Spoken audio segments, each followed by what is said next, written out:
Skill India എന്ന് പറഞ്ഞ് government of ഇന്ത്യക്ക് ഒരു പ്രോജക്റ്റ് ഉണ്ട്. അതിന് ഒരു 10-20 ഡിഫറെൻറ്റ് മിനിസ്ട്രീസാണ് അത് നടത്തുന്നത്.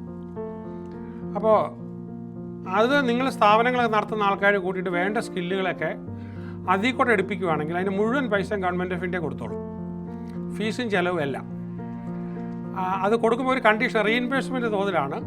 അവർക്ക് 3 മാസം ശമ്പളം കിട്ടിക്കഴിയുമ്പോഴാണ് അവരുടെ ഫീസ് മുഴുവൻ കൊടുക്കുന്നത്. കേരളത്തിൽ ഗവൺമെൻറ് സെക്ടറിൽ കുറേ ട്രെയിനിങ് ഇൻസ്റ്റിറ്റ്യൂട്ട്സ് മാത്രമേ അത് ഉപയോഗിക്കുന്നുള്ളൂ. ഭയങ്കര സ്കോപ്പുണ്ട്. ഞാൻ കഴിഞ്ഞ ദിവസം ഇവിടെ പറഞ്ഞതാണ്, ഈ ഫോറിൽ എബ്രോഡ് ജോലി കിട്ടാൻ വേണ്ടിയിട്ട് നേഴ്സാകാൻ നോക്കുന്നു, ഫിസിയോതെറാപ്പിസ്റ്റ് ആകാൻ നോക്കുന്നു, മസാജിസ്റ്റ് ആകാൻ നോക്കുന്നു. ഭയങ്കര പാടാണ്. പക്ഷേ നിങ്ങൾ ഇവിടെ നമ്മളൊരു സ്കിൽ ഡെവലപ്മെൻറ്റിനകത്ത് 1000 പൊറോട്ട മേക്കേഴ്സിനെ ഉണ്ടാക്കിക്കോളൂ. അവരെ പാസ്സായി ഇറങ്ങി നമ്മൾ സർട്ടിഫിക്കറ്റ് കൊടുത്ത് 1 മാസത്തിനകത്ത് ലോകരാജ്യങ്ങളിൽ അവർ അപ്പോയിൻറ്റഡ് ആവും.